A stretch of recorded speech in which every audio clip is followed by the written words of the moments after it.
So this election is going to end the careers of leaders who believe in the politics of conmanship and deceit.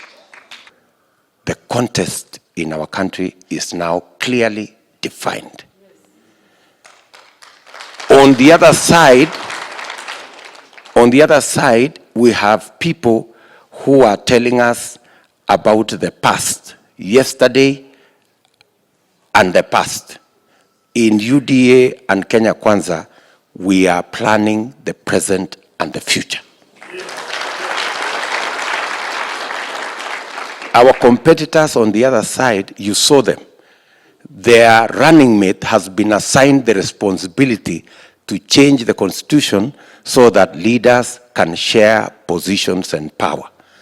Us, in UDA and Kenya Kwanza, I gave instructions on day one to my running mate that he will run on the idea of the economy.